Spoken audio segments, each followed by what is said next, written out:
салом дӯстон, имрӯз мехоҳам дар бораи гепатитҳо, яъне илтиҳоби ҷигар, ба қавли дигар воспаленияи ҷигар, тарзи гузаштани онҳо, сироятёбӣ, паҳншавии онҳо мехоҳам ба шумо маълумот диҳам. бемориҳои сироятӣ дар байни намуди ҳамаи бемориҳо ҷойи махсусро ишғол мекунад. Дар байни бемориҳои ҷигар бошад, ин бемории вирусии сироятии гепатит мебошад. гепатит худаш ин илтиҳоби ҷигар ё ба қавли дигар воспаленияи ҷигар мебошад. дар байни гепатитҳо бошад, аз ҳама бисёртар дар рӯи дунё гепатити Б паҳн шуда мебошад ва аҳамияти калони клиникӣ дорад. гепатитҳо якчанд намуд мешаванд ва онҳо аз рӯи пайдоиш, нишонаҳо низ фарқ мекунанд. дар айни замон дар гурӯҳи гепатитҳои вирусӣ фақат 6 намудашро ҷудо мекунанд ва ба онҳо аҳамияти ҷиддӣ медиҳанд ва онҳоро бо ҳарфҳои лотинӣ ишора мекунанд. ба онҳо дохил мешавад гепатити А, Б, С, Д, Е ва Ж. гепатити вирусии А як сирояти паҳншуда мебошад ва аз ҳама тобовартарин вирус ба ҳисоб меравад. он метавонад дар муҳити зист озодона зиндагӣ кунад. аз ин рӯ, агар шахсе ки гирифтори гепатити А бошад, бо дастони ношуста ягон чизро расад ё ин ки қапад ё ин ки ахлоти он ба муҳити зист, ба берун, ба замин, ба ягон сабзавот афтад, ба шахси дигар аз он меваҷот истифода барад, метавонад гирифтори беморӣ шавад. ва инчунин дар ҷойҳои ҷамъиятӣ, дар тарабхонаҳо, дар ягон қаҳвахонаҳо, агар шахси гирифтори гепатити А бошаду аз қошуқи он шумо агар низ хӯрда бошед хӯрок, метавонед гирифтори бемории гепатити А шавед. вақте ки вирус ба бадан ворид шуд, он ба ҷигар рафта дар он ҷо бо суръат афзоиш меёбад ва ба роҳҳои талхадон рафта ба онҳо низ зарари худро мерасонад. вақте ки вирус ба бадан ворид шуд, нишонаҳои он даррав маълум намешавад. барои нишонаҳои гепатити А маълум шудан бояд аз 1 то 40 рӯз гузарад. дар баъзе одамон метавонад вируси гепатити А бе ягон нишонаҳо гузарад ва дар баъзе ҳолатҳо ба зарчавии бадан, яъне зарпарвин оварда расонад. дар вақтҳои охир гирифтори ин беморӣ аксар вақт кӯдакон мешаванд. кӯдакон бисёртар аз боғча, аз мактаб метавонанд гирифтори ин беморӣ шаванд. агар дар вақташ бемориро табобат кунем, табобати муайян гирем, ягон зарраи ин вирус дар ҷигар намемонад ва ҷигари мо пурра метавонад барқарор шавад.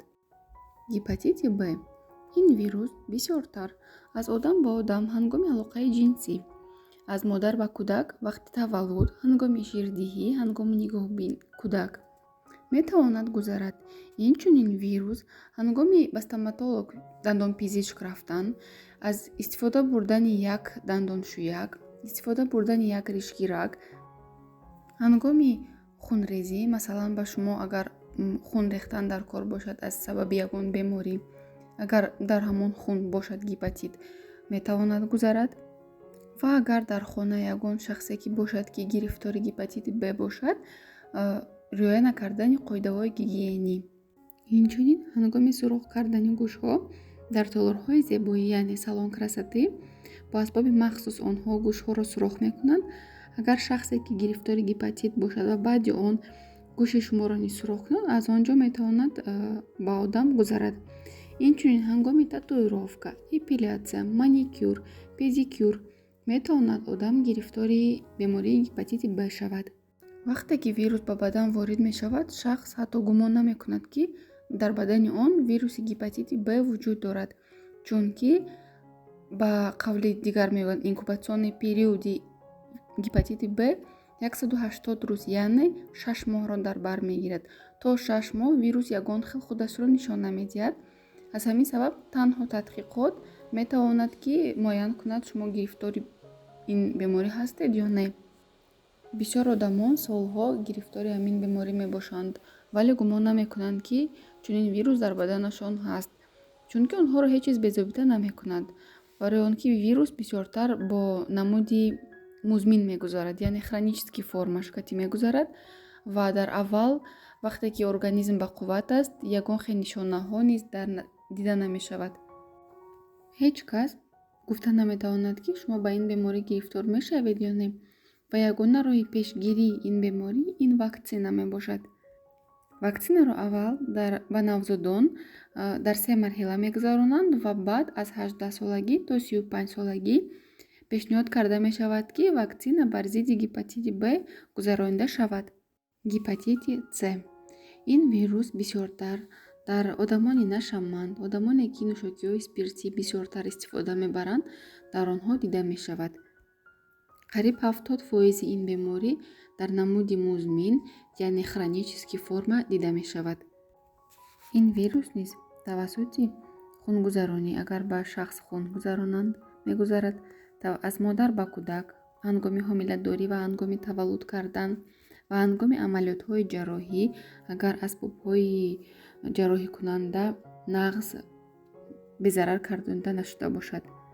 гепатити С назар ба гепатити Б бо тавассути алоқаи ҷинсӣ хело кам мегузарад. агар оддӣ карда гӯем бо забони русӣ, вероятности ки шахс тавассути алоқаи ҷинсӣ метавонад гирифтори ин беморӣ шавад, ҳамагӣ 5-9%-ро ташкил медиҳад. вале агар шахс алоқаи ҷинсӣ бадахлоқона дошта бошад, яъне якта партнёр нею як 3-4 дошта бошад, дар он ҳолат албатта метавонад гирифтори ин беморӣ шавад. роҳҳои асосии пешгирии гепатити С ин эҳтиёт кардан ва зуд ҳадди аққал дар 1 сол 2 маротиба ташхис гузаштан мебошад. чунки то ҳол ягон дору ва ваксина таҳия накардаанд, ки то охир беморро шифо диҳад. ҳама намуди гепатитҳо таъсири бад ба ҷигар мерасонанд. онҳо ҳуҷайраҳои ҷигарро нобуд карда, онро ба бофтаи пайвасткунанда пур мекунанд. ба ғайр аз гепатити А, ки ба ҷигар таъсири худро мерасонад, вале ҳуҷайраҳои ҷигарро нобуд намекунад. дар ин ҳолат ҷигар пурра барқарор мешавад. дар дигар ҳолатҳо, дар ҳолати гепатити Б, С, ҷигар ҳуҷайраҳояш вайрон мешавад, нобуд мешавад ва он ба бофтаи пайвасткунанда пур мешавад. кори ҷигар вайрон мешавад, нодуруст мешавад.